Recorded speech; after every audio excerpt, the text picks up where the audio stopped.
www.attableek.com, the reviver of Iman. الحمد لله نحمده ونستعينه ونستغفره ونؤمن به ونتوكل عليه ونعوذ بالله من شرور أنفسنا ومن سيئات أعمالنا ونعوذ بالله من شرور أنفسنا ومن سيئات أعمالنا من يهده الله فلا مضل له ومن يضلله فلا هادي له ونشهد أن لا إله إلا الله وحده لا شريك له ونشهد أن سيدنا ومولانا محمدا عبده ورسوله أرسله إلى كافة الناس بشيرا ونذيرا وداعيا إلى الله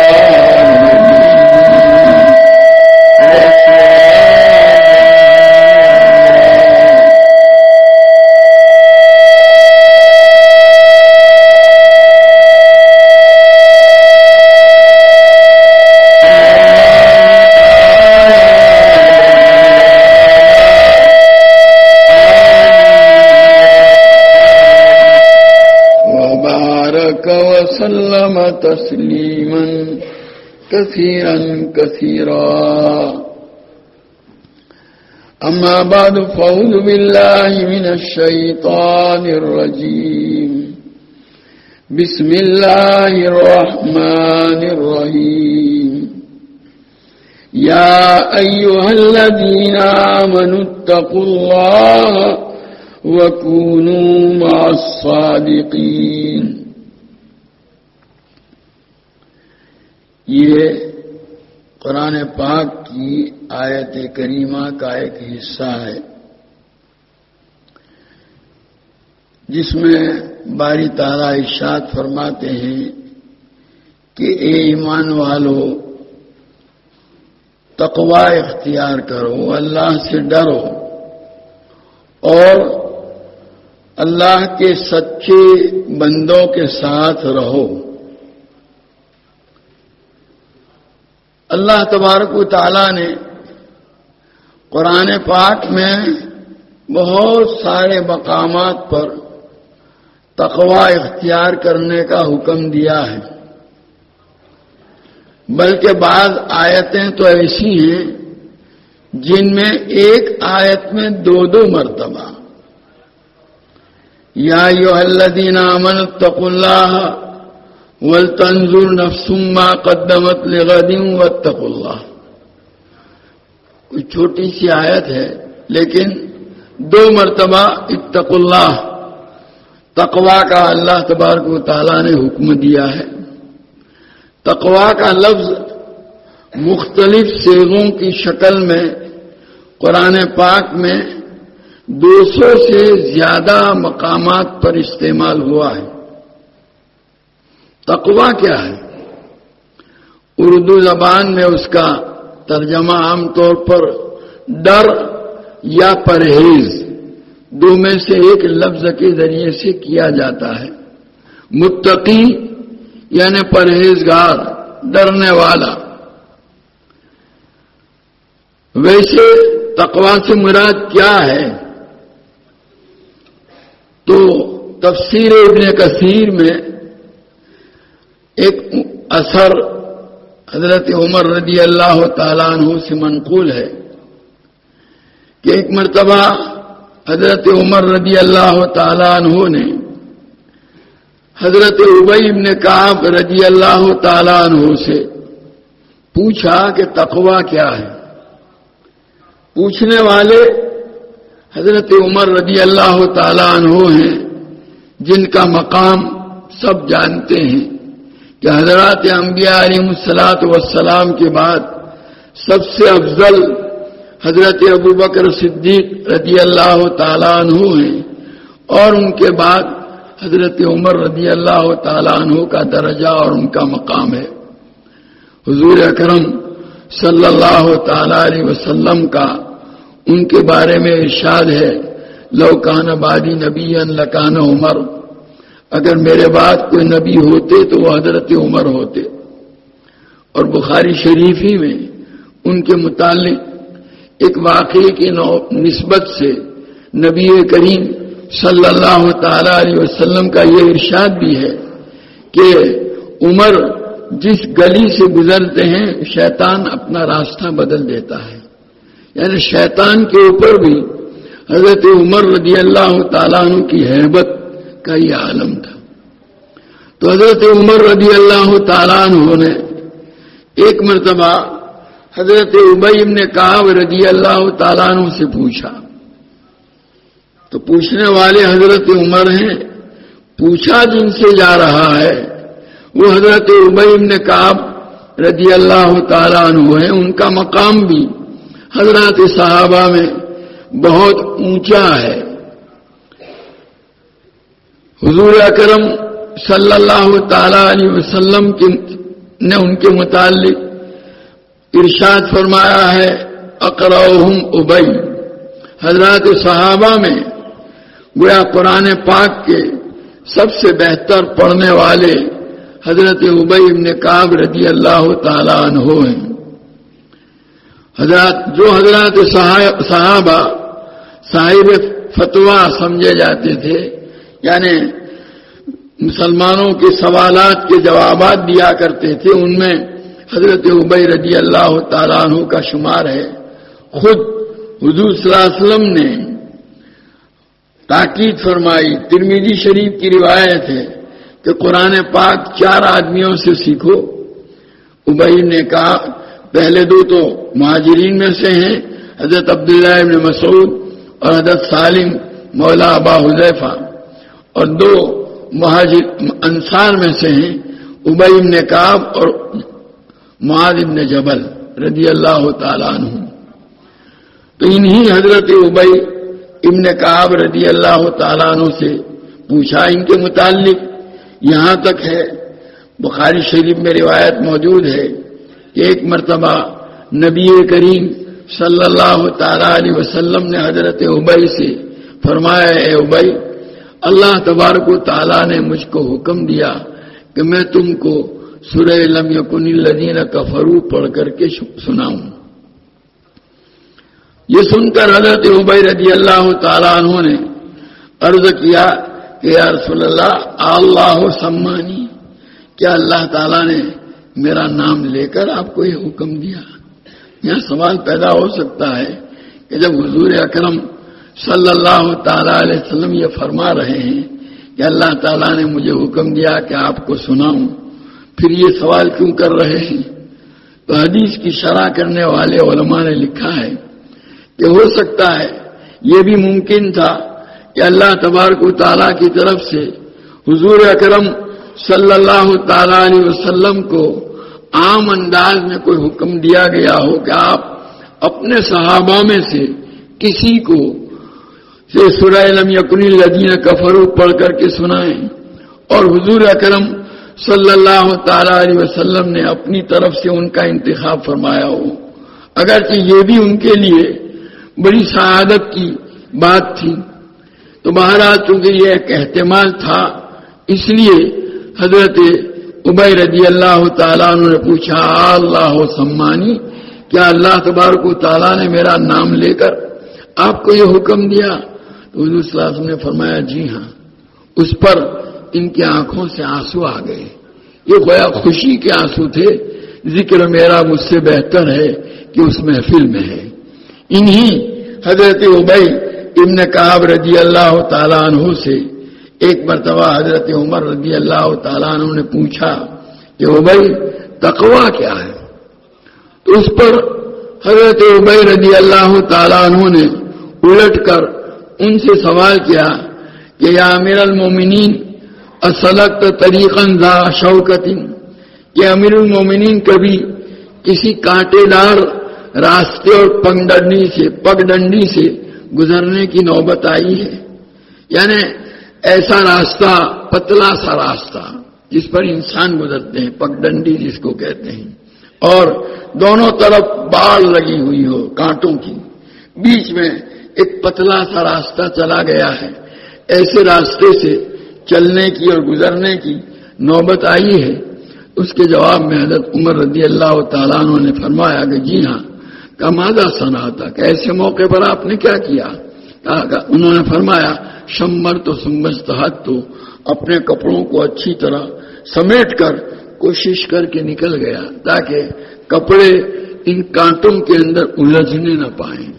بس یہی تقویٰ ہے۔ یہ دنیا جو ہے نا، اس میں گناہوں کے کانٹے بچھے ہوئے ہیں، بدنگاہی، بدزبانی اور پتہ نہیں کیا کیا، ہر جگہ ہر بے شمار گناہوں کی چیزیں آدمی کو دعوت دیتی ہیں۔ آدمی اپنے آپ کو ان چیزوں سے بچا کر نکل جائے، اس کا نام ہے تقویٰ۔ یا خل الذنوب صغیرہا و کبیرہا ذاک التقیٰ، گناہ چھوڑ دو چاہے وہ چھوٹے ہوں یا بڑے ہوں، اسی کا نام تقویٰ ہے۔ گناہوں کا چھوڑنا، اسی کو تقویٰ سے تعبیر کیا گیا ہے۔ اصل تقوی کا، جیسا کہ ابھی میں نے عرض کیا تھا، ایک ترجمہ ڈر کا بھی ہوتا ہے۔ اصل تو یہ ہے کہ آدمی کا تعلق اللہ تبارک و تعالیٰ کی ذات بابرکات کے ساتھ ایسا ہو، اور اللہ کے ساتھ اس کو ایسی محبت ہو کہ اللہ کی ذرا سی ناراضگی اس کے لیے ناقابل برداشت ہو۔ جیسے کہ ایک شاگرد ہوتا ہے جس کو اپنے استاد کے ساتھ بہت زیادہ محبت بھی ہے، عقیدت بھی ہے۔ ایک مرید ہے، اس کو اپنے شیخ کے ساتھ محبت بھی ہے، عقیدت بھی ہے۔ اور ایک جو ہے بیٹا ہے، اس کو اپنے باپ کے ساتھ محبت بھی ہے، عقیدت بھی ہے۔ اب ایسا بیٹا، اسی طریقے سے ایسا مرید یا ایسا شاگرد ہر وقت اس خطرے میں رہتا ہے کہ کہیں میری ذات سے کوئی ایسا کام صادر نہ ہو جس کی وجہ سے میرے استاد کو، میرے شیخ کو، میرے ابا کو مجھ سے ناراضگی ہو جائے۔ ان کی ناراضگی کے تصور سے ہر وقت وہ ڈرتا رہتا ہے، اور جو قدم بھی اٹھاتا ہے وہ بڑی احتیاط والا کہ کوئی ایسا کام اس سے صادر نہ ہونا چاہیے۔ تو جس کے دل میں اللہ تبارک و تعالیٰ کی عظمت ہوتی ہے، اللہ کی محبت ہوتی ہے، وہ ہر وقت اللہ تبارک و تعالیٰ سے ایسا ڈرا سہما رہتا ہے کہ کوئی کام مجھ سے ایسا نہ ہو جائے جس سے میرا اللہ مجھ سے ناراض ہو۔ تو اسی ڈر اور سہم کو، اسی تصور کو تعبیر کیا گیا ہے تقویٰ سے، کہ یہ کیفیت ہر وقت دل میں ہو۔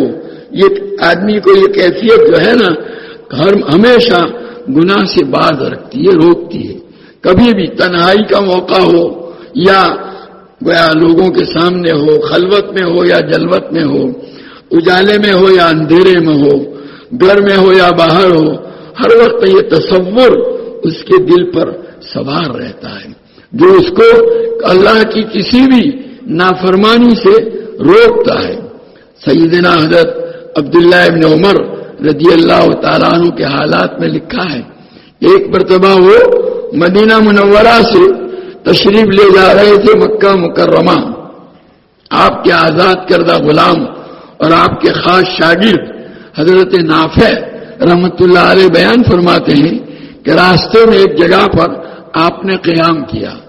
رات کے آخری حصے میں ایک سیاہ فام کالے رنگ کا چرواہا چند بکریاں لے کر پہاڑی پر سے نیچے آیا۔ وہاں قریب میں پہاڑی تھی۔ حضرت نے اس چرواہے سے کہا کہ ایک آدھ بکری ہمارے ہاتھ فروخت کرو، ہمیں ضرورت ہے۔ اس نے کہا کہ یہ بکریاں میری نہیں، یہ تو میرے آقا کی ہیں، میں خود غلام ہوں، اور یہ بکریاں چرانے کے لیے میرے حوالے کی گئی ہیں، میں ان کو نہیں بیچ سکتا۔ تو حضرت عبداللہ ابن عمر رضی اللہ تعالیٰ عنہما نے امتحان کے لیے، آزمائش کے لیے اس سے کہا کہ بیچ دو، تم کو پیسے مل جائیں گے، میرے پاس بکری آ جائے گی۔ رہا آقا وہ اگر پوچھے کہ ایک بکری کم کیوں ہے تو بتلا دینا، بھیڑیا آ کر کے اس کو اٹھا لے گیا۔ اس زمانے میں بھیڑیے بکریوں کے ریوڑ پر حملے کرتے ہی رہتے تھے، بکری کو پھاڑ کھاتے تھے، اٹھا کر لے جاتے تھے۔ کوئی نئی بات نہیں تھی، کوئی ایسا گویا بہانہ نہیں تھا جو مانا نہ جا سکے۔ جب حضرت عبداللہ ابن عمر رضی اللہ تعالیٰ عنہما نے یہ جملہ کہا تو اس پر وہ سیاہ فام چرواہا کیا کہتا ہے، یا ھذا فائن اللہ، یہ اللہ کے بندے، پھر اللہ کہاں گیا؟ یعنی اللہ تو دیکھ رہا ہے کہ یہ بکری اس کو بھیڑیا اٹھا کر نہیں لے گیا بلکہ میں نے آپ کے ہاتھ بیچ دی۔ اس کے جواب کو سن کر حضرت عبداللہ ابن عمر رضی اللہ تعالیٰ عنہما رو پڑے، خوشی سے رو پڑے اور ایسے کہنے لگے، چرواہا جنگل کی تنہائیوں میں یوں کہتا ہے یا ھذا فائن اللہ، اس کا یہ جواب آپ کو اتنا پسند آیا کہ اس کے آقا کے پاس سے اس کو خرید لیا اور وہ بکریاں بھی خرید لی اور پھر اس کو آزاد کر دیا اور وہ بکریاں اس کو ہبہ کر دی، بخشش کر دی، جاؤ تمہیں دے دی۔ تو بہرحال یہ تصور ہر وقت کہ اللہ تعالیٰ مجھے دیکھ رہے ہیں، اور اس تصور کے نتیجے میں اللہ کی ادنا سی نافرمانی سے، ادنا سے گناہ اور معصیت سے اپنے آپ کو بچانا، اسی کا نام تقویٰ ہے۔ اور گویا یہ کیفیت جب آدمی کے اندر پیدا ہو جاتی ہے تو پھر وہ ہر لمحہ بس اپنے آپ کو اللہ کی نافرمانی سے بچانے کا اہتمام کرتا ہے۔ تو یہ اسی کا اللہ تبارک تعالیٰ حکم دیتے ہیں، یا ایھا الذین آمنوا اتقوا اللہ، اے ایمان والو اللہ سے ڈرو، تقوی اختیار کرو۔ اب یہ جو تقوی اختیار کرنے کا حکم دیا تو وہ تقوی کیسے حاصل ہوگا، یہ صفت، یہ کیفیت ہمارے دل میں کیسے پیدا ہوگی؟ تو باری تعالیٰ نے اس کا طریقہ بھی آگے بتلایا، وَكُونُوا مَعَ الصَّادِقِينَ، اللہ کے سچے بندے جو تقوی والے ہیں ان کی صحبت میں رہو۔ امام غزالی رحمت اللہ علیہ فرماتے ہیں، لِكُلِّ شَيْءٍ مَعْدَنٌ وَمَعْدِنُ التَّقْوَى قُلُوبُ الْعَارِفِينَ، ہر چیز کی ایک کان ہوتی ہے، مائنڈ، جس سے وہ چیز ملتی ہے۔ جیسے سونے کی کان ہوتی ہے وہاں سے سونا ملتا ہے، چاندی کی کان ہوتی ہے وہاں سے چاندی ملتی ہے۔ ہر چیز کے اللہ تبارک تعالیٰ نے ذخیرے بنائے ہیں پہلے ہی دن سے، جس دن سے زمین و آسمان کو پیدا کیا اس دن سے ان مختلف قیمتی جو دھاتیں ہیں، قیمتی چیزیں ہیں، ان کے اللہ نے زمین کے اندر ذخیرے قدرتی طور پر بنائے جن کو کان اور مائنڈ کا حاصل ہوتی ہے۔ تو فرماتے ہیں ہر چیز کی ایک کان ہوتی ہے، وہ معدن التقوی، اور تقوی کی کان، تقوی کی مائنڈ کیا ہے؟ قلوب العارفین، اہل معرفت کے قلوب ہیں، ان کے پاس سے تقوی ملتا ہے۔ ان کی صحبت آدمی اختیار کرے تو اس کے لیے ان کے پاس تقوی ہے، تقوی والے وہ ہیں، ان کی صحبت میں جب رہے گا تو ان کے دل کا اثر صحبت میں رہنے والے کے دل پر پڑے گا اور وہ تقوی ان کے قلب سے اس کی طرف منتقل ہوگا۔ یہ صحبت کا اثر ہے۔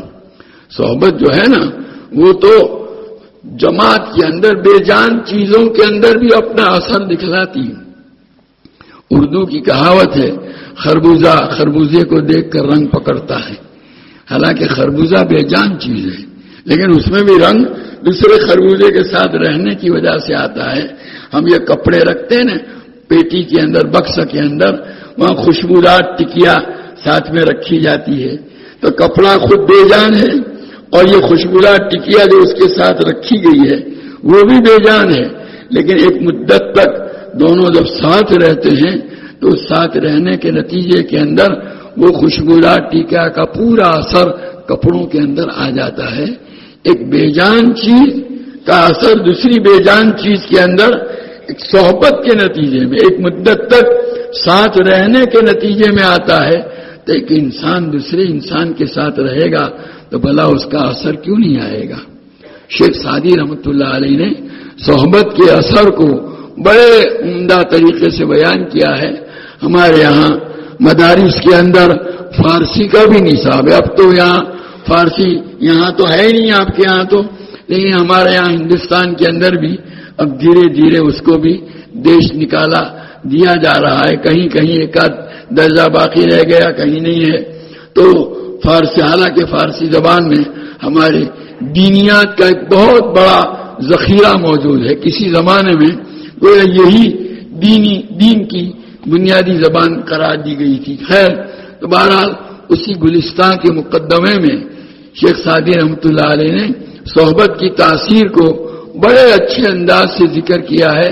گلے خوشبوئے در حمام روزے رسید از دست محبوب بدستم، کہ ایک مٹی کی ٹکیا پہلے زمانے میں جیسے ہم یہ صابن استعمال کرتے ہیں نا، پرانے زمانے کے اندر جو ہے مٹی کو خوشبو کے اندر رکھا جاتا تھا اور پھولوں کے ساتھ، اور اس کے ساتھ رکھنے کے نتیجے میں اس میں بھی خوشبو کا اثر آ جاتا تھا. اور اسی مٹی کی ٹکیا کو نہانے کے لیے غسل کے وقت استعمال کیا جاتا تھا. گلے خوشبوئیں در حمام روزے، ایک خوشبودار مٹی کی ٹکیا غسل خانے میں ایک دن رسید دست محبوب بدستم، ایک محبوب کے ہاتھ سے میرے ہاتھ میں پہنچی. بگفتم مشکیا ابیری، میں نے اس گویا مٹی کی ٹکیا سے پوچھا تو مشک ہے امبر ہے، بوئے دل آویز تو مستم، کہ تیری دل کو لبھا دینے والی خوشبو کی وجہ سے میرا جو ہے نا دل و دماغ ایک گویا مستی کا احساس کر رہا ہے. بگفتہ من گلے ناچیز بودم مدت باغل نشستم، تو اس کے جواب میں وہ ٹکیا کہنے لگی میں تو ایک معمولی سی مٹی تھی، لیکن ایک مدت تک، ایک زمانے تک جو ہے میں جو پھول کی صحبت میں رہی، جمال ہم نشیں در من اثر کر وگرنہ من ہما خاکم کے ہستم، میں جس کے ساتھ بیٹھی اس کے جمال نے، اس کی خوبیوں نے میرے اندر اپنا اثر ڈال دیا، ورنہ میں تو آج بھی وہی مٹی ہوں جو تھی. اور مٹی ہونے کے باوجود وہ پھول کی خوشبو والا اثر اس کے اندر آ گیا. تو یہ حقیقت کیا ہے؟ اس میں خوشبو کہاں سے آئی؟ صحبت کے نتیجے میں. یہ صحبت ہی ہے جو اپنا اثر پیدا کرتی ہے. حضرت مولانا عبدالحلیم صاحب جونپوری رحمۃ اللہ علیہ کے ہاں ایک مرتبہ حضرت شیخ رحمۃ اللہ علیہ کے ہاں رمضان المبارک کے اندر صبح تقریباً 9:30 بجے حضرت مولانا عبید اللہ صاحب رحمۃ اللہ علیہ کا بیان ہوا کرتا تھا خانقاہ کے اندر. کبھی ان باکابیر میں سے کوئی آ جاتا تو پھر ان کا بھی بیان کرا دیا جاتا تھا. کبھی حضرت مولانا علی میاں صاحب تشریف لے آئے تو ان کا ہوتا تھا. کبھی اس طرح اور مولانا عمران خان صاحب تشریف لائے تو ان کا بیان کرایا جاتا تھا. ایک مرتبہ حضرت مولانا عبدالحلیم صاحب کا بیان ہوا تو آپ نے گویا ایک مثال دی کہ ہمارے یہاں جونپور کے اندر جو ہے نا چمیلی کا تیل بنانے کے کارخانے بہت ہیں. تو چمیلی کا تیل کیسے بنتا ہے کہ یہ چمیلی کے پھول کیا ہوتے ہیں ان کو نچوڑ کر کے بنایا جاتا ہے؟ نہیں، بلکہ چمیلی کا تیل بنانے کا طریقہ یہ ہوتا ہے کہ یہ تل جو ہوتے ہیں، تل جن کا تیل آتا ہے کھایا جاتا ہے، ان تلوں کو چمیلی کے پھولوں کے ساتھ رکھا جاتا ہے. باقاعدہ ان پھولوں کی ایک تہ زمین پر بچھائی جاتی ہے اور اس کے اوپر تلوں کی ایک تہ بچھائی جائے گی، پھر پھولوں کی ایک تہ بچھائی جاتی ہے، پھر تلوں کی، اس طرح 2-4 تہیں پھولوں کی اور تلوں کی بچھا کر دیر تک کچھ زمانے تک رکھتے ہیں. اور اس کے بعد پھر تھوڑی مدت کے بعد جب ان پھولوں کا اثر ان تلوں کے اندر آ جاتا ہے، اس کے بعد پھر ان پھولوں سے ان تلوں کو الگ کر کے ان کو کوہلو کے اندر، مشین کے اندر پیسنے کے لیے ڈالا جاتا ہے. اب وہ جو تیل نکلا وہ تل کا نہیں کہلائے گا، اب وہ تیل کہلائے گا چمیلی کا تیل. حالانکہ وہ تل کے اندر سے نکلا ہے لیکن نام ہی اس کا بدل گیا.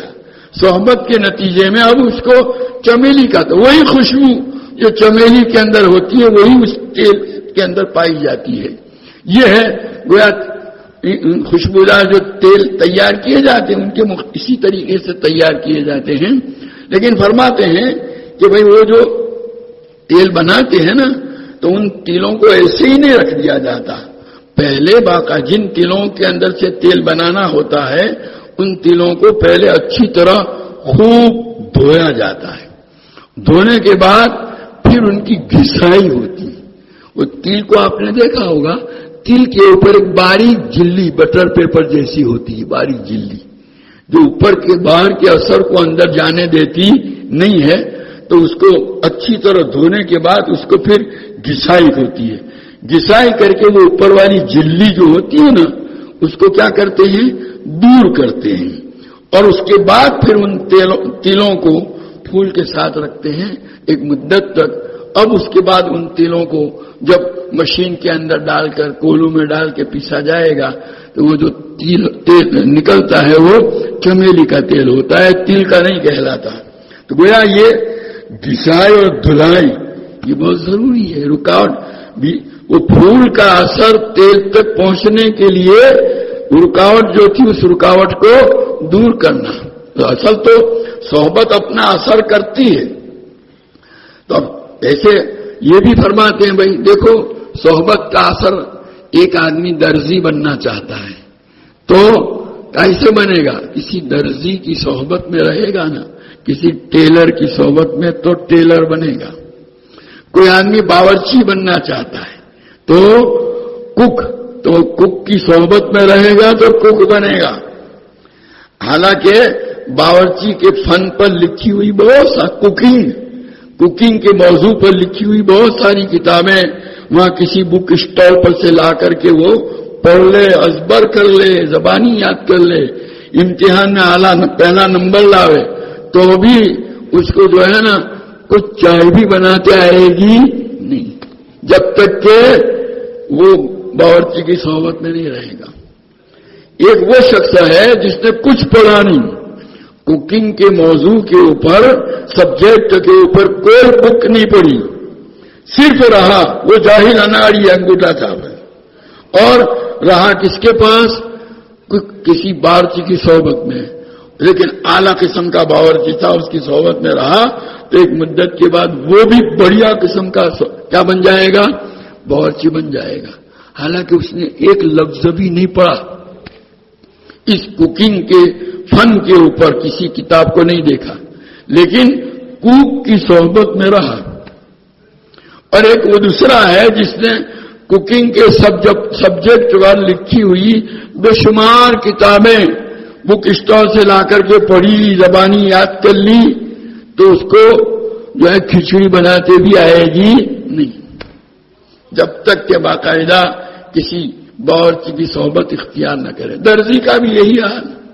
کوئی آدمی درزی بننا چاہتا ہے تو کیا کرے گا؟ وہ درزی کی صحبت اختیار کرے گا. ٹیلرنگ کے سبجیکٹ پر لکھی ہوئی بے شمار کتابیں یاد کر لے تو خالی یاد کرنے سے وہ درزی بننے والا نہیں ہے. درزی کی صحبت میں رہنا چاہیے. ہر چیز اسی طرح. تو کوئی بڑھئی بننا چاہتا ہے, کارپینٹر, بڑھئی کس کو کہتے ہیں؟ کارپینٹر بننا چاہتا ہے تو کارپینٹر کی صحبت میں رہے گا تو کارپینٹر بنے گا. باقی اس سبجیکٹ پر لکھی ہوئی بے شمار کتابیں پڑھ لے وہ کارپینٹر نہیں بن سکتا. تو اصل تو صحبت ہی کی وجہ سے.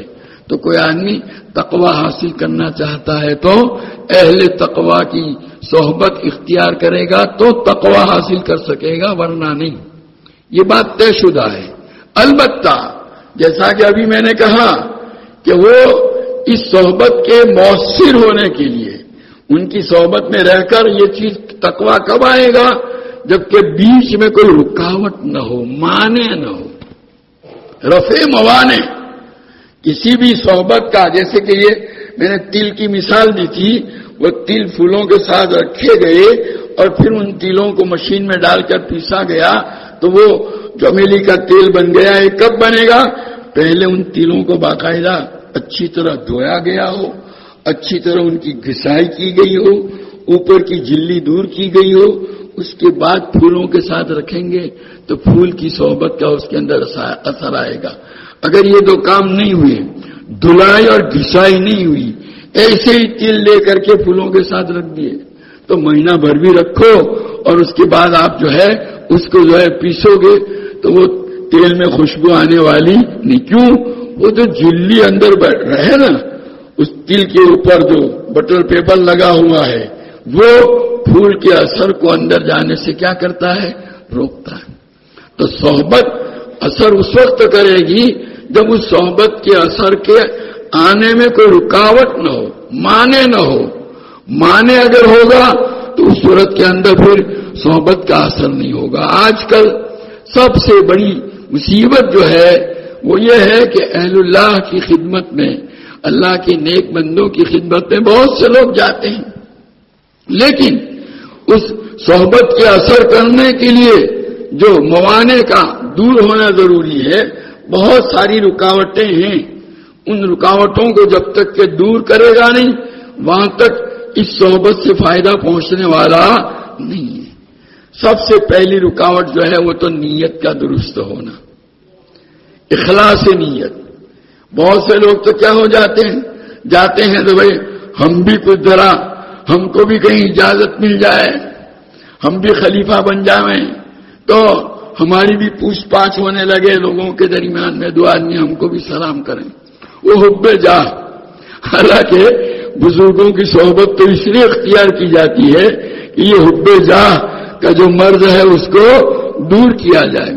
حدیث پاک میں آتا ہے، ترمذی شریف کی روایت ہے، نبی کریم صلی اللہ تعالی علیہ وسلم کا ارشاد ہے کہ دو خونخوار بھیڑیے جو بکریوں کے ایسے ریوڑ پر جس کا کوئی چرواہا نہ ہو، نگران نہ ہو، حفاظت کرنے والا نہ ہو، ان پر اگر ان دو بھیڑیوں کو چھوڑ دیا جائے، خونخوار بھیڑیے، تو وہ بکریوں کے اس ریوڑ کو اتنا نقصان نہیں پہنچا سکتے جتنا آدمی کے دین کو یہ دو چیزیں، کون سی؟ مال کی محبت اور جاہ کی محبت، بڑائی کی محبت، میں بڑا۔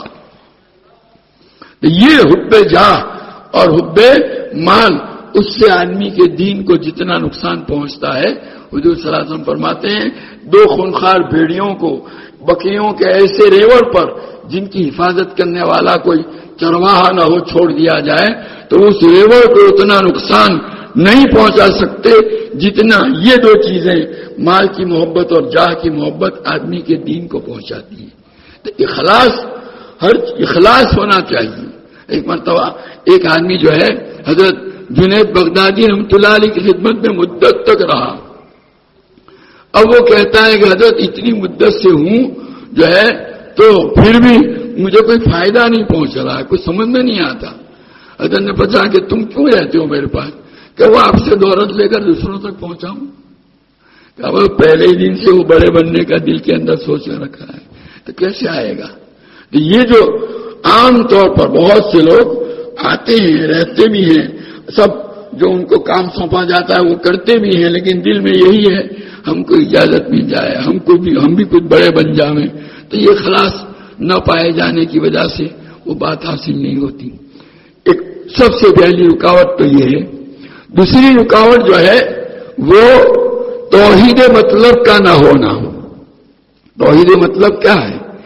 کوئی آدمی جب کسی شیخ کے ساتھ اپنا اصلاح باطن کا تعلق قائم کرے، بیت کا تعلق قائم کرے، ان سے اصلاح حاصل کرنا چاہتا ہے، تو دل میں اس بات کا یقین ہونا چاہیے کہ مجھے میرے مطلب تک ان شیخ کے علاوہ کوئی دوسرا پہنچا نہیں سکتا۔ دنیا میں بڑے بڑے لوگ موجود ہیں، لیکن میری اصلاح انہی کے ذریعے سے ہوگی، میرا مقصود جو ہے انہی کے ذریعے سے حاصل ہوگا، یہ یقین دل میں ہونا چاہیے۔ اس میں ذرا بھی تذبذب اگر ہے تو وہ آدمی کیا ہوتا ہے؟ ہرجائی ہوتا ہے، وہ بھی کوئی دوسرے بزرگ آئے وہاں بھی چلا جائے گا، یہاں سے مجھے کچھ مل جائے گا۔ بہت سے لوگوں کو دیکھا ہوگا، ایک تو یہ ہے کہ بزرگوں کی خدمت کا شوق ہے بعضوں کو کہ اللہ کے نیک بندوں کی صحبت شوق، ان سے خدمت کریں، وہ تو کوئی حرج کی بات نہیں، لیکن یہ کہ جو ہے کچھ ایسا مل جائے جس سے میں بڑا بن جاؤں، یہ کچھ میری یہ ہو جائے، اصلاح ہو جائے، ہر ایک کے پاس جاتا ہے۔ اس لیے تو یہ جو ہر جائی پنا ہے، ہر ایک کے پاس جانا، یہ جو توحید مطلب کے خلاف ہے۔ اپنے شیخ کے اوپر اس کو پورا اعتماد ہونا چاہیے، ان کے اوپر پورا اعتقاد ہونا چاہیے۔ یہ بے اعتمادی اور اعتقاد کی کمی جس کو انکار سے تعبیر کیا جاتا ہے. حضرت مولانا شاہ وسیع اللہ صاحب رحمۃ اللہ علیہ جو حضرت حکیم الامت تھانوی نور اللہ مرقدہ کے بڑے خلفاء میں سے ہیں، ان کے بہت سارے رسائل ہیں، وہ تالیفات مسلم امت کے نام سے چھپے ہوئے بھی ہیں کئی جلدوں کے اندر. ان کے اندر جو ہے ایک رسالہ ہے عاقبۃ الانکار، یعنی انکار کا مطلب کیا ہے کہ کسی آدمی کا اپنے شیخ کے متعلق دل میں جو عقیدت رکھنی چاہیے، اعتقاد اور اس پر جو اعتماد ہونا چاہیے، اس میں کمی ہو تو ایسے آدمی کو کوئی چیز حاصل نہیں ہوتی. حضرت شاہ عبد القدوس گنگوئی رحمۃ اللہ علیہ جو سلسلے چشتیہ کے بڑے عظیم جو ہے وہ مشائخ میں سے ہیں، اپنے مکتوبات کے اندر لکھتے ہیں کہ اس طریق کے اندر انکار کی گنجائش نہیں. انکار کا مطلب یہی، بے اعتمادی اور بے اعتقادی کی اس طریق میں کوئی گنجائش نہیں. منکر جو ہے وہ ہمیشہ ذلیل و خوار ہوتا ہے. انکار کرنے کی صورت میں کوئی فائدہ نہیں پہنچتا.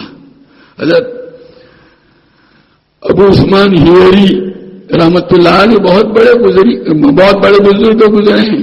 ایک مرتبہ انہوں نے اپنی مجلس کے اندر محمد ابن فضل رحمت اللہ علیہ کی بڑی تعریف کی. اس مجلس کے اندر جو ہے ابو عبداللہ رازی رحمت اللہ علیہ بڑے بزرگ گزرے ہیں، وہ بھی تھے. انہوں نے ابو عثمان ہیری کی زبان سے جب ان کی تعریف سنی محمد ابن فضل کی تو دل میں خیال پیدا ہو جائے ان سے ملاقات کریں. ان کی ملاقات کے لیے ان کی باتیں سن کر، شیخ ابو عثمان ہیری کی باتیں سن کر دل میں جو اعتقاد پیدا ہوا تھا گئے تو نظر پڑتے ہی وہ اعتقاد جو دل میں تھا اس میں خود بخود کمی آ گئی. بعد لوگ کیا ہے خالی چہرہ دیکھتے ہی، ارے بھائی چہرے سے تھوڑا پتہ چلتا ہے کہ اندر کا کیا حال ہے. ہم لوگ کسی بزرگ کی بزرگی کا حال چہرے سے تو نہیں معلوم ہوتا. ہم لوگ تو بس چہرہ دیکھیں گے تو چہرہ دیکھ کر کے ابھی اس میں کچھ مال نظر آتا نہیں ہے. یہ کہاں سے آپ لائے بھائی؟ یہ جو طریقہ آپ نے اختیار کیا یہ تو حدیث میں آتا ہے کہ حضرت حضور اکرم صلی اللہ تعالی علیہ وسلم حجۃ الوداع کے موقع پر میدان عرفات میں سورج غروب ہو چکا ہے، روانگی کا وقت آیا، آپ کی سواری کا اونٹ تیار ہے، آپ سوار ہو چکے ہیں، لیکن مزدلفہ کے لیے ابھی آگے نہیں بڑھ رہے ہیں.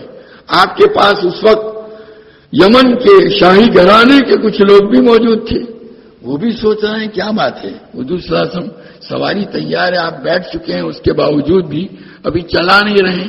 اتنے میں حضرت جو ہے اسامہ ابن زید رضی اللہ تعالیٰ عنہ جو حضور صلی اللہ علیہ وسلم کے بہت لاڈلے تھے، لیکن وہ تھے ذرا سانولے رنگ کے، چونکہ حضرت زید تو گورے چٹے تھے، لیکن ان کی ماں جو تھی حضرت حضور صلی اللہ علیہ وسلم کی کھلائی جو تھی ام ایمن رضی اللہ تعالیٰ عنہ، وہ ان کے ساتھ حضرت زید کا حضور صلی اللہ علیہ وسلم نے نکاح کرایا تھا.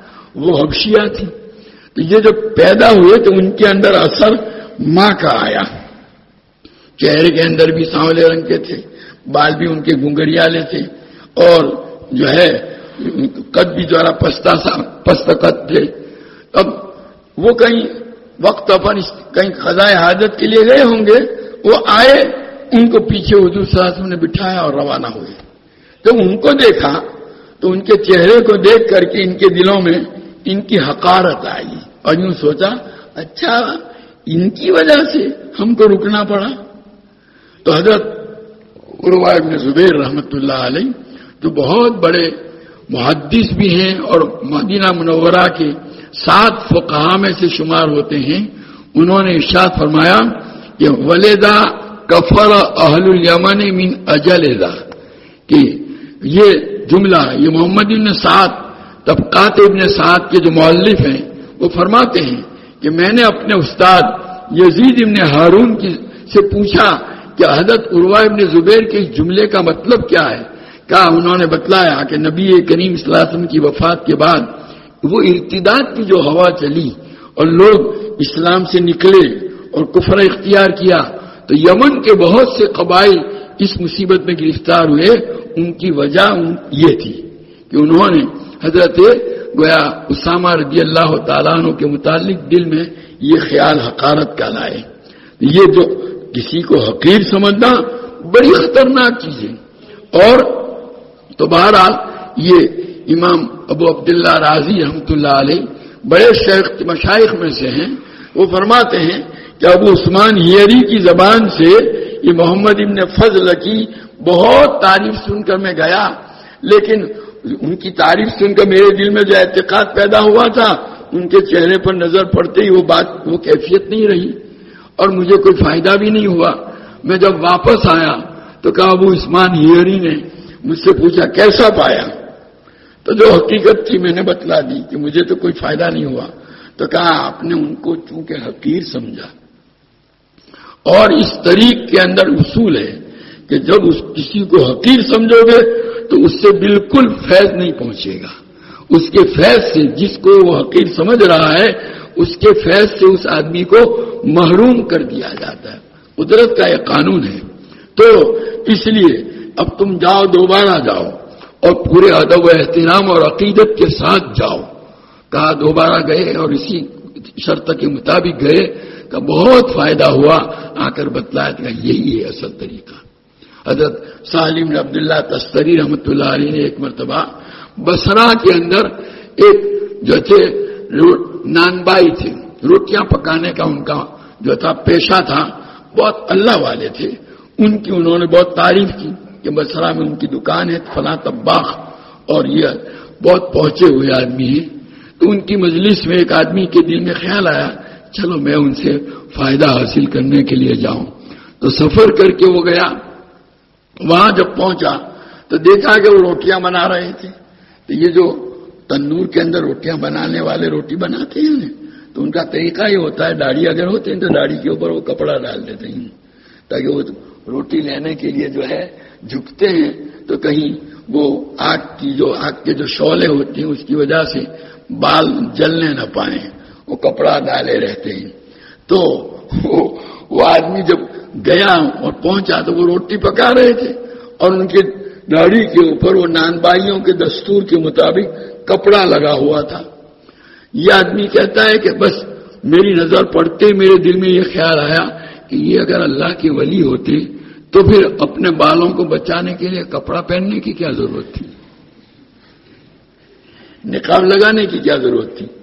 تو کہا اس کے بعد میں ان کے پاس پہنچا، یہ تو نظر پڑتی دل میں یہ خیال آیا، جا پہنچا اور جا کر کے میں نے ان سے سوال کیا تو انہوں نے فوراً جواب میں کہا اے آدمی تو نے مجھے حقیر سمجھا، میری ذات سے تجھ کو کوئی فائدہ نہیں پہنچے گا. یہ جواب دے کر خاموش ہو گئے، میری بات کا جواب نہیں دیا. تو حقیقت تو یہ ہے کہ یہ انکار دل کے اندر ایک بے اعتمادی آج کل عام ماحول ہو گیا.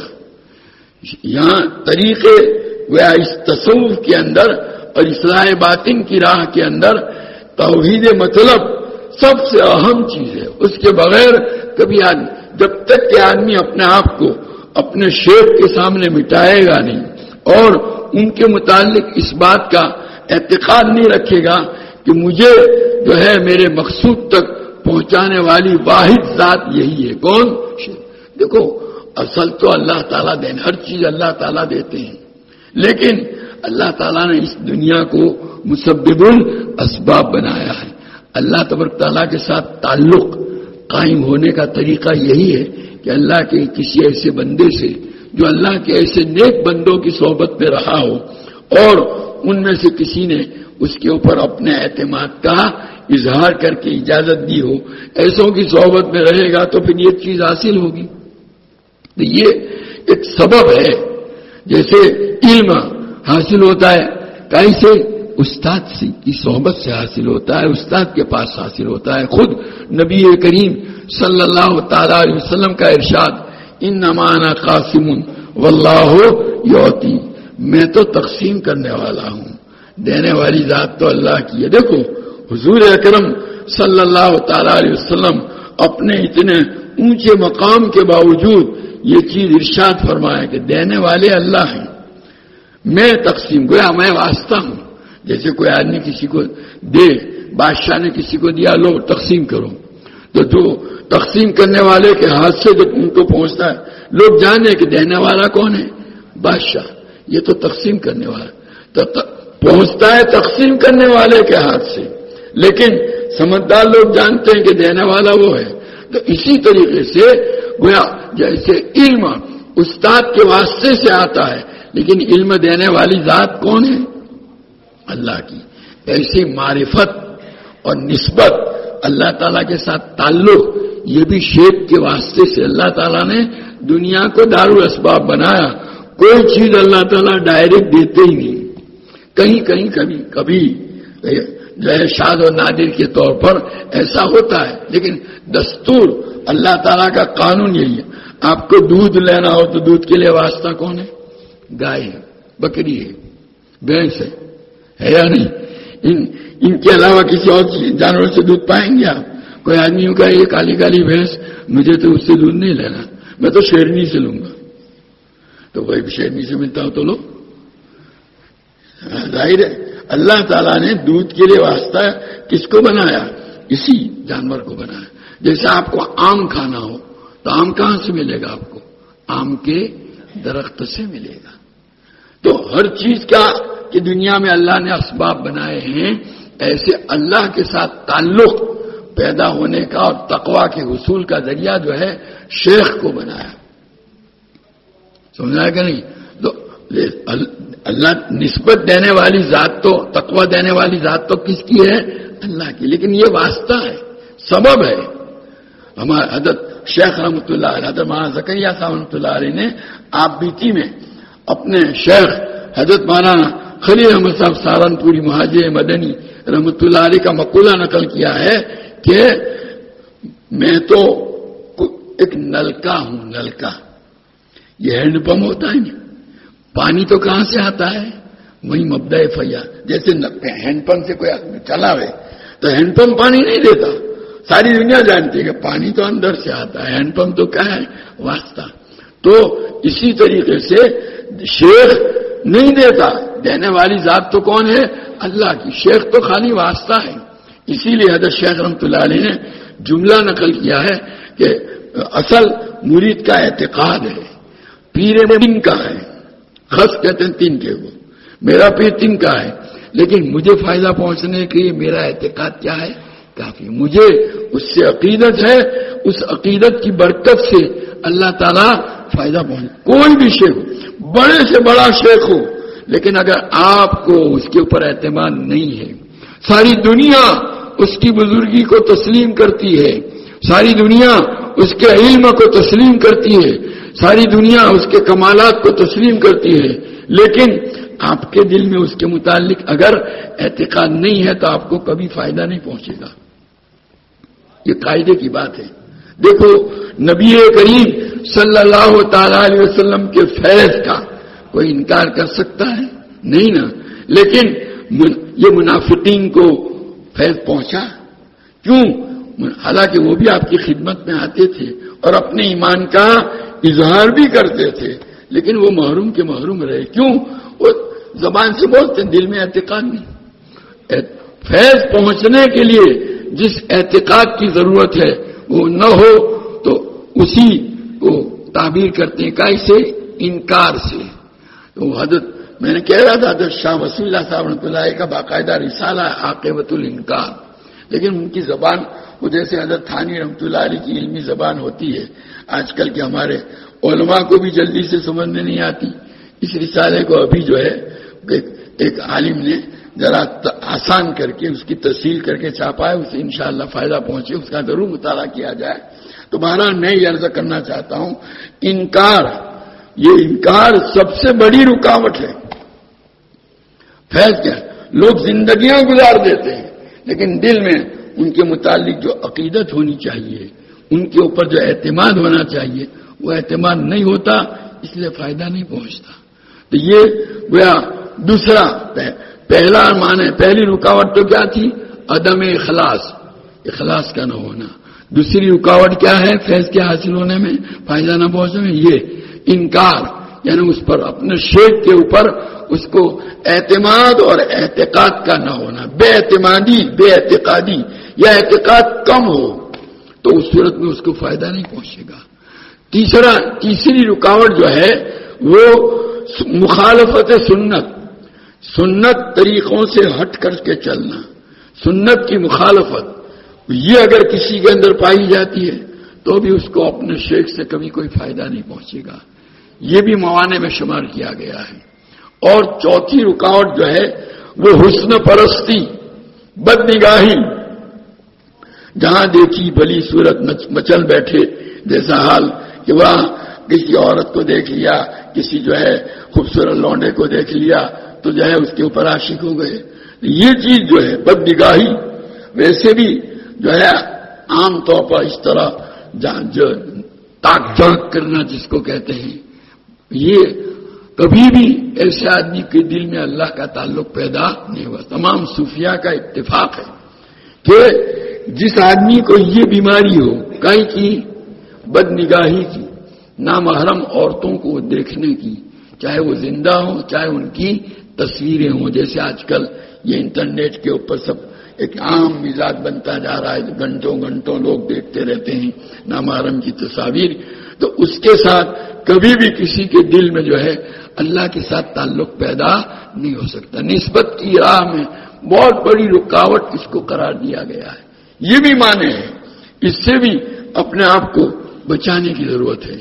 اور ایک اور معنی جو ہے تعجیل، یعنی اپنے مجاہدات کے فوائد کے معاملے میں اجلت سے کام لینا، میں اتنی محنت کر رہا ہوں ابھی کچھ فائدہ نہیں پہنچ رہا ہے، یہ ایسا ہی ہے جیسا کہ حدیث پاک میں آتا ہے کہ نبی کریم صلی اللہ علیہ وسلم نے ارشاد فرمایا کہ اللہ تعالیٰ بندے کی دعا کو قبول کرتے ہیں بشرطے کہ وہ اجلت سے اور جلد بازی سے کام نہ کرے۔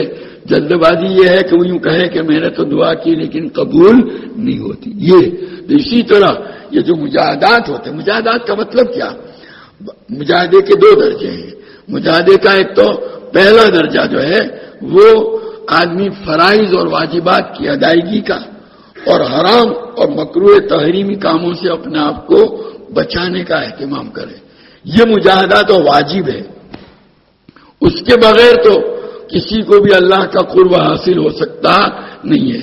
دوسرا نمبر 2 کا مجاہدہ اس میں یہ ہے کہ وہ فرائض اور واجبات کے ساتھ ساتھ سنن مستحبات اور جو ہے آداب تک کو ادا کرنے کا اہتمام کرے، اور جس طرح وہ حرام اور مکروہات تحریمی سے بچتا ہے اس طرح مکروہ تنزیہی سے بھی بچنے کا، یہ دوسرے درجے کا مجاہدہ۔ تو مجاہدات کے جو فوائد ہیں، برکات ہیں، ان کے حصول کے لیے جلد بازی سے کام نہ لے، یوں نہ کہ چند روز کام کیا کیا ہو کچھ فرق کچھ پتہ نہیں چل رہا ہے، مثلا گویا ابھی کچھ وہی نہیں آ رہی ہے، ابھی کوئی کرامت ظاہر نہیں ہو رہی۔ یہاں تو ایسا ہے صلی اللہ کو رکعتین وانتظر الواحیہ، دلہے نے 2 رکعت پڑھی اور وہ انتظار میں بیٹھ گیا، کہا کہ وہی تھے۔ بڑی راتیں آتی ہے تو 8-10 رکعتیں پڑھ کے ذرا 2-4 آنسو بہائے تو ہم یہ سمجھتے ہیں ہم سے بڑا کوئی ہے ہی نہیں بزرگی کے اندر، بڑے بڑوں کو ہم کوئی حیثیت نہیں دیتے۔ یہ جو مزاج بنتا جا رہا ہے یہ بھی جو ہے نا آدمی کی راستے میں بہت بڑی رکاوٹ ہے، یہ فائدہ نہیں پہنچاتا، یہ تاجی اجرت سے کام نہیں ہے۔ اور ایک اور رکاوٹ ہے کہ جن جو ہے اختیاری امور کے اندر اپنی ہمت سے کام لینا چاہیے۔ حضرت حکیم الامت نور اللہ مرتضی فرماتے ہیں یعنی جو کام جن کو کرنا ضروری ہے، جیسے کہ فرض نماز کا ادا کرنا، ایسے فرائض جتنے بھی فرائض ہیں واجبات ہیں جن کو کرنا چاہیے، اب ان کے کرنے کے معاملے میں ہمارا نفس کیا کرنے لگتا ہے؟ سستی کرتا ہے۔ بھائی نماز جماعت کے ساتھ ہمیں ادا کرنی ہے، جماعت کے ساتھ نماز ادا کرنے کے معاملے میں ہمارا نفس سستی کرتا ہے، ذرا اس کو بھاری معلوم ہوتا ہے، وہ یوں کہتا ہے اب گھر میں پڑھ لو یا ابھی نہ ابھی بعد میں پڑھو۔ تو اب نفس کا مقابلہ کرو، ہمت سے کام لینے کا مطلب یہ کہ نفس کا مقابلہ کرو، اور نفس کا مقابلہ کر کے نماز جماعت کے ساتھ پڑھ لو۔ جب بھی ایسا ہو یہی کرو، تو ایسا کرتے کرتے کرتے آپ کو اپنے نفس کے اوپر کیا ہو جائے گا؟ کنٹرول ہوگا. فرائض اور واجبات کو ادا کرنے کے راستے میں یہ ہمارا نفس جو روڑے اٹکاتا ہے، رکاوٹیں ڈالتا ہے، اس کے رکاوٹ ابھی ہماری جو ہے نا مزاج بنا نہیں. مزاج نہ بننے کی وجہ سے ان کاموں کے کرنے میں موقع بموقع ہمارا نفس کیا کرتا ہے؟ رکاوٹ ڈالتا ہے. وہ کہتا ہے ذرا سستی میں سے کام لینے کی بات کرتا ہے. تو اس وقت ذرا ہمت سے کام لے کر کے کر لو. یہ جو کرنے کے کام ہے، اور جو بچنے کے کام ہے، جو حرام ہے، مکروہ تحریمی ہے، جن سے بچنا ضروری، ہمارا نفس ان کو کرنے کے لیے ہم کو آمادہ کرتا ہے. گانا سن لو، یہ نامحرم عورتوں کو دیکھ لو، تو ہمارا نفس نامحرم عورتوں کو دیکھنے کے لیے ہم کو ابھار رہا ہے. تو ہم اپنے نفس کا مقابلہ کریں، مقابلہ کر کے نامحرم عورتوں کو دیکھنے سے اپنے آپ کو کیا کریں؟ روکیں. بار بار ایسا کریں گے، بار بار. یہ امور اختیاریہ ہوئی. جن کاموں کا کرنا ہمارے اختیار میں ہے ان کو کرنے میں، اور جن کاموں سے بچنا ضروری ہے ان کا بچنا ہمارے اختیار میں ہے. ان دونوں میں ہمت سے کام لینا، یعنی اپنے ارادوں کو لگا کر کے اس کام کو کرنے کے کام کو کر کے رہنا، اور بچنے کے کام سے بچ کے رہنا، یہ ضروری ہے. یہ مجاہدہ کہلاتا ہے. حضرت تھانوی رحمۃ اللہ علیہ فرماتے ہیں سارے تصوف کا خلاصہ یہی ہے. ایک چھوٹی سی بات حضرت فرماتے ہیں، وہ یہی ہے کہ جن چیزوں کا کرنا ضروری ہے اپنے نفس کا مقابلہ کر کے ان کو کر لو، سستی مت کرو. اور جن چیزوں سے بچنا ضروری ہے اپنے نفس تو کرنے کے لیے کہتا ہے، آپ اس کا مقابلہ کر کے اس سے اپنے آپ کو بچا لو. یہ ہے تصوف کا خلاصہ. تو گویا اختیاری کاموں میں اپنی ہمت سے کام نہ لینا یہ رکاوٹ ہے. ہمت سے کام لینا چاہیے. وہ تو اچھوں کو بھی، بڑے لوگ جن کو اللہ تعالیٰ نے وہ بھی کبھی کبھار ایسا ہوتا ہے ان کا نفس بھی ان کو کبھی اس کام کے کرنے کے معاملے میں ذرا ہے نا سستی کے پر آمادہ کرتا ہے. تو وہ بھی حضرت ڈاکٹر عبداللہ صاحب عارفی رحمۃ اللہ علیہ فرماتے ہیں کہ نفس کو بھی بہلا پھسلا کر، جیسے بچوں کو بہلا پھسلاتے ہیں ایسے نفس کو بھی بہلا پھسلا کر کے کام ہمیں کر لو ابھی پھر ہو جائے گا. جیسے تہجد کے لیے آنکھ کھلی لیکن اٹھنے کو جی نہیں چاہتا، تو ذرا نفس کو بہلا، بھائی وضو کر کے 2 رکعت پڑھ لو نا. اب وضو کر لو، وضو کیا 2 رکعت پڑھی، اب 2 پڑھ لیے تو 2 اور پڑھ لو. اس طرح جو ہے نا اس سے کام لینا. تو بہرحال یہ ہمت سے کام لینا ضروری ہے. اور امور غیر اختیاریہ کی فکر نہ کرنا یہ سب سے بڑی رکاوٹ ہے. لوگ امور غیر اختیاریہ کے اندر پڑھتے ہیں، مذہب نماز پڑھتے ہیں لیکن مزہ اور لذت نہیں آتی. ارے بھائی لذت آوے کہ نہ آوے نماز پڑھو بس. اللہ تعالیٰ کو نماز چاہیے. اللہ نے نماز ہمارے لیے کیا کی ہے؟ فرض کی. اور نماز کا طریقہ ہم کو کتابوں میں بتلا دیا گیا کہ بھئی آپ کو عشاء کی 4 رکعت اس طرح پڑھنی ہے. سمجھایا کہ نہیں؟ اس طرح قرات کرنی ہے، اس طرح رکوع کرنا ہے، اس طرح سجدہ کرنا ہے. پڑھنے کا پورا طریقہ جماعت کے ساتھ ادا کرنی ہے. تو یہ گویا یہ کرنے کا جو کام ہوا نا، یہ اب اس کے اندر ہمیں لذت نہ آئی، دل نہیں لگا، تب لوگ آ کر کے شکایت کرتے ہیں کہ مولوی صاحب نماز میں دل نہیں لگتا. بھئی نماز میں دل کا لگنا نہ لگنا یہ ہمارے اختیار میں نہیں ہے. پوری زندگی نہ لگے، پوری زندگی ہمارا دل نہ لگے، لیکن ہم اپنے وقت پر کیا کریں؟ نماز میں کہا کرتا ہوں بھائی دیکھو آپ کسی جگہ جو ہے نا سروس کرتے ہیں، جاب کرتے ہیں، سمجھ رہے ہیں، اور جائز کام ہے، جائز نوکری ہے. اب وہ آ کر کے مجھ سے پوچھے، میں کہا آپ مجھ سے پوچھو کہ مولوی صاحب یہ میں جاب کرتا ہوں میرا جی نہیں لگتا، تو میں پوچھوں گا آپ کو یہ جاب کائے کے لیے کرتے ہیں؟ تو کہا سیلری کے لیے. کائے کے لیے؟ تنخواہ کے لیے. تو سیلری ملتی ہے نا؟ ملتی ہے. تو اب جی لگے کہ نہ لگے کرو نا. سمجھا ہے کہ نہیں؟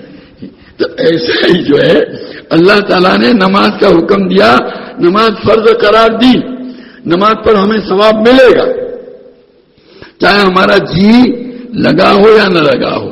نماز میں ہمیں لذت اور مزہ آیا ہو یا نہ آیا ہو.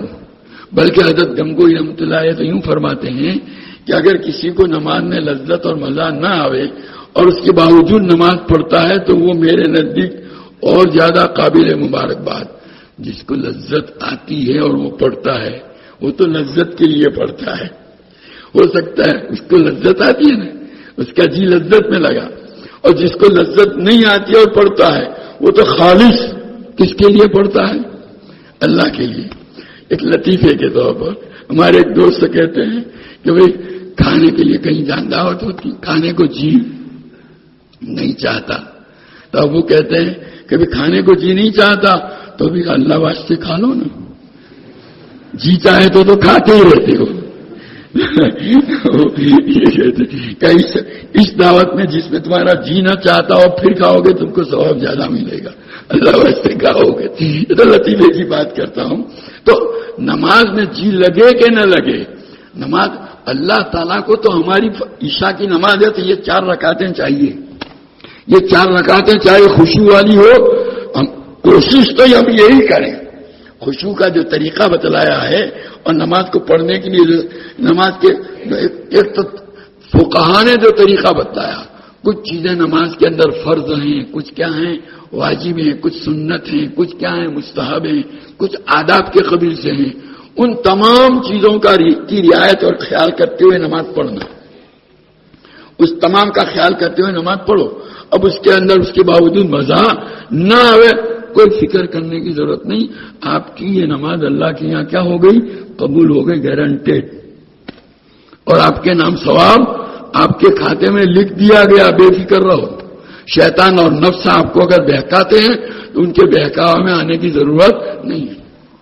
تو اس لیے گویا میں یہ کہنا چاہتا تھا کہ جو چیز غیر اختیاری ہے, بعض لوگ کہتے ہیں مولوی صاحب دعا کرتے ہیں لیکن رونا ہی نہیں آتا.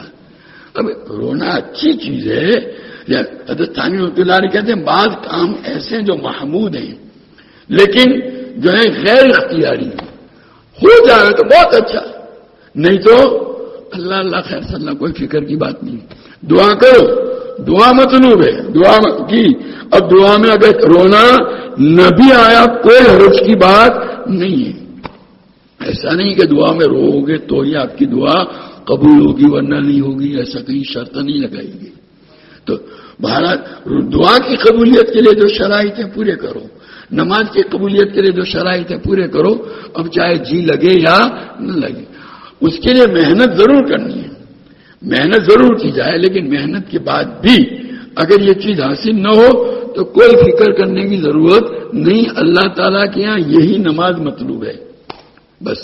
تو بہرحال کہنے کا حاصل یہ کہ غیر اختیاری کی, غیر اختیاری کا مطلب یہ ہے کہ ہمارے بس میں نہیں ہے. یا جیسے کہ دل میں ہم نماز پڑھتے ہیں تو خیالات آتے ہیں, وسوسے آتے ہیں, نیت باندھی اور سیدھا پہنچ گئے کہاں, دکان تالا کھولا نے بیٹھ گئے, دکان کا اور کوئی بات ہو رہی ہے. اب یہاں مسجد میں نماز پڑھ رہے ہیں نا, نیت بنی ہوئی ہے.